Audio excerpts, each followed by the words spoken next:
Welcome to the Greater Statesville Chamber of Commerce 2024 Candidate Podcast. I'm William Morgan. We have the opportunity in this podcast to interview candidates that are vying for local, state, and federal office. And I'm pleased to be joined today by David Addison, who is a candidate for district attorney. Welcome, David. Thank you. I'm honored to be here. Tell us a little bit about David.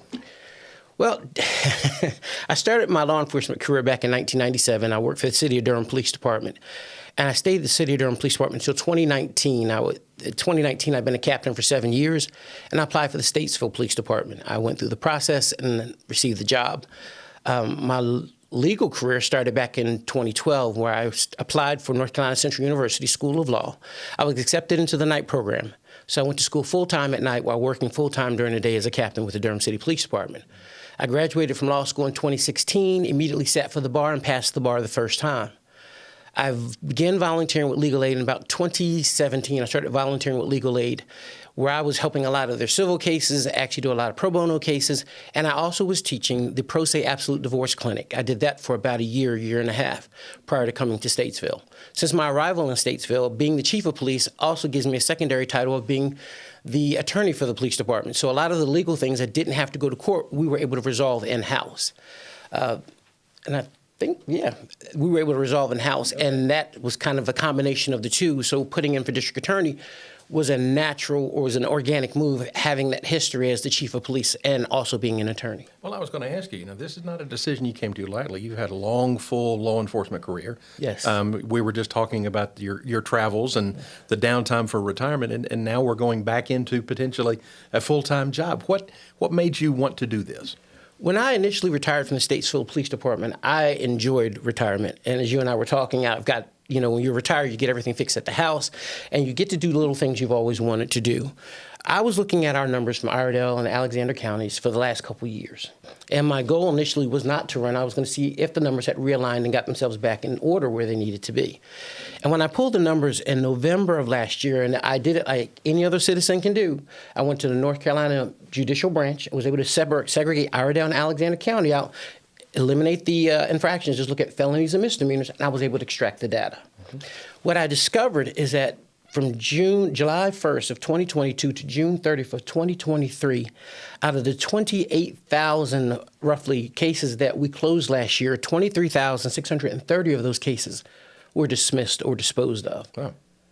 That's 84.7% of the cases was dismissed or disposed of. That means there's no guilty verdict, there's no coming back to this. It was a wrap. I thought that was a very high ratio for our community, and that was something that was going on, and this wasn't, and I only looked at this year because I wanted to be fair in my analysis, and I didn't want to, though the years of COVID when things were kind of thrown as true, but looking at last year was kind of a telltale sign for me that something has to be done. One of the other things that we looked at was trials. Out of the 28,000 cases that were closed out last year, only 240 went to trial. Mm-hmm. And out of the 240 that went to trial, we lost 93. Mm-hmm. We lost 93 cases, and that was either by a bench trial or with a jury. We need to have more trials. So when you think of a trial can be 3 hours long, it could be a couple weeks long, mm-hmm. depending on what the case is, the severity of the case. But 240 trials averages right at about one case per DA every 3 weeks. We need more trials. The district attorney's office controls the court calendar, not the judges. So that's one of the things we're going to need to sit down and talk with the judges and see if we can get more trials. Mm-hmm. Because I would like to have more trials than what we're having now, but also have more of a success rate as well. Okay. You bring a unique perspective because you spent time here in law enforcement, and you haven't been gone that long. No. What do you feel are the most pressing issues in the community that need to be addressed regarding crime? Looking at crime and being the chief, I got a different perspective because I got to deal and got to see and got to meet and greet with the people in the community. And one of the number one things that they are complaining about is our habitual criminals. And this is something that me and Sheriff Campbell have talked about for the last couple of years when I was the chief, how we would charge someone who'd had multiple felonies and all of a sudden, and not talking about the bond part because, magistrates control the bond and not so much the district attorney, although they do have a hand when they talk to the judges. But what I was looking at it from the standpoint of these gentlemen get these cases dismissed and the officers didn't know what happened. And the other week, and they didn't put one out this month, but every month the district attorney's office puts out a list of people who were sentenced during that month. And in the month of January, and I did a post on it, Out of the 22 people, 20 or 22 people that were sentenced, 17 of them got either suspended, partial, or full sentences. Out of those 17, 13 got full suspended sentences. Mm-hmm. One of the cases that received a suspended sentence was a young lady who was charged with firearm by convicted felon, which lets you know that she already had charges initially that she pled guilty on or she was found guilty on. She was a felon. She got charged with firearm by convicted felon, possession with intent to manufacture methamphetamines, and a DUI. She got a 22-month sentence and was allowed to sign herself out and walk home. Wow. Back to a community that's probably being terrorized. So going back to your question, one of the things for us is if we are able to take out the most dangerous criminals, the ones that are career criminals, we can make community safer for everyone else. Instead of sitting and punishing and over-policing the entire community, instead of punishing the total, let's go after the individuals. Sure.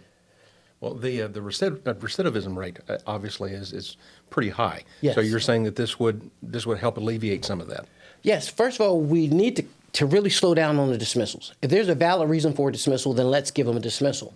But if there's not a valid reason for a dismissal other than just working out a backdoor deal or whatever's going on, that has to stop. 85% of our cases that are dismissed and disposed of, that is an incredibly high number. And the example I was giving to a group on Sunday is, what if the school district failed 85% of the students and never told the community anything? You know as a parent because your child came home and said, Mom or Dad, I failed. But as community as a collective whole, they never informed them. So you would be within your pockets and within your communities and you're complaining about, I don't understand how my child failed, but you never know that it was a more widespread problem. And if you knew about that more widespread problem, maybe you knew maybe they need resources, maybe they need staffing. Maybe there's a leadership change that needs to occur. But something has to be done to cure that deficiency that we have. And that same thing I pose with the 85% dismissal rate or disposed of rate. I'm surprised that we haven't had any questions, that no one's looked at these numbers before. But when I'm looking historically at these years prior, even now, I'm only looking at this 1 year, but if I look at the prior years, they kind of all fall in line as far as in some of the dismissal rates. And that to me was somewhat disturbing as well. You know, when a crime is committed, you've got the offender, you have the offended, okay? And if I'm the offended and I watch everything play out and the person that committed the act on me, whatever it may be, I feel did not receive as harsh a sentence as they should have. They're extenuating circumstances, as you said, but how do you balance dealing with the victim as well as the offender? We have to look at it from the facts of the case. What does this case support? If this case merits a charge that we can actually take this person to trial, then let's go forward. But if it doesn't, let that be a learning situation. We can go back to that department or to that officer and say, hey, these things, you have to check off all these elements for this to constitute a crime. You were missing this one right here. You're missing number 2. You didn't get that one right. So moving forward, let's be able to address those. But looking at the victims, you know, with structured sentencing, the district attorney's office doesn't have a whole lot of hand in what type of time this person gets. That usually falls back on the judge to make that decision. But with structured sentencing, they have a aggravated and mitigating factor to determine if you did something to help yourself or did something to really hurt yourself. And those things are weighed in a balance. How we, as a district attorney's office, can do more is getting the convictions. Because when this person goes up before the judge and he sees that he or she has been convicted twice before on a felony plea, maybe they'll take a harder stance towards the sentencing. And that's what I'm looking at. So instead of dismissals, because I'm looking at ones when I was the chief of police, we had a gentleman that was shooting up the South Side that we went and we had to set down meeting and 9 of the felony charges that he had evaporated. Nobody can tell me why. And as a chief, that's frustrating because you know your officers are doing the work. They're doing the requisite work to be able to hopefully get this person out of our community so we won't harm anyone else.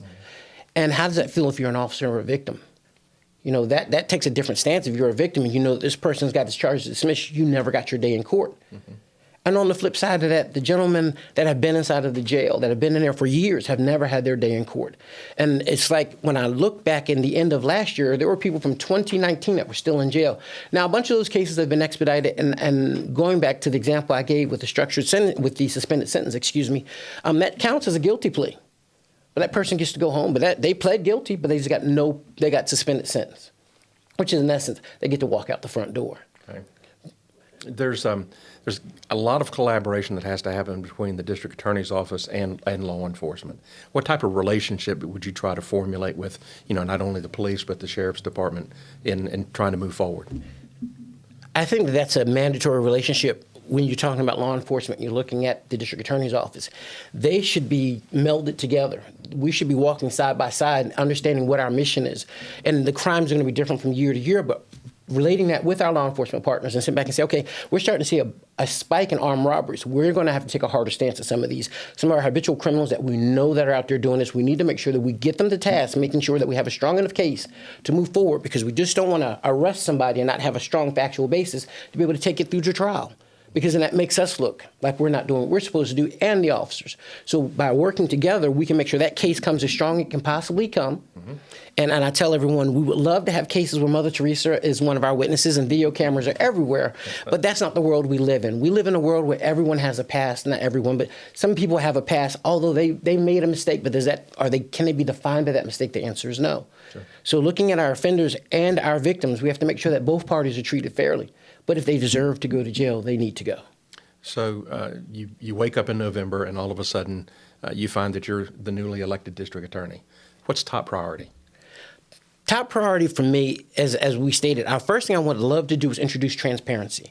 So going back to that post, once a month at the Iredell, Alexander counties used to put out a sentencing of all the people that were sentenced. After we went through that last post and were able to determine that 13 people got full suspended sentences, there was never another one published. That information sharing is key. Mm-hmm. Because if you don't know what's going on, and I'm hiding all the information, I have all the information, you just accept whatever I tell you. Whatever I tell you, you assume it to be gospel because no one's checking. Okay. No one's looking. So having that transparency, and part of that looks like when the police departments or the sheriff's departments have their community meetings, go in there, sit in the back, see what the community's saying, find out what their issues are so we can work together on solving those. But if we operate as independents, we're never going to get a lot done. And I tell people there's three links, in that chain. There is the law enforcement, there's the prosecution, and there's the judicial. If one of those links are broken, then the chain doesn't work. Sure. So we all have to work together. In the few minutes that we have left, why David Addison? Why vote for David Addison for district attorney? You've seen my work as the chief of police, and you've seen what I stand for. David Addison for chief of police will give a perspective that no other district attorney's office has, that we get to look at it from the law enforcement side. We get to take a much harder approach at some of our career criminals. And we're also looking at getting these gentlemen or ladies their days in court. You should not be sitting in jail 3 years on a misdemeanor. That's something that should not happen. And unfortunately, behind that comes every now and then that somebody says, I'll take a plea. I just want to go outside. I'm tired of being locked up.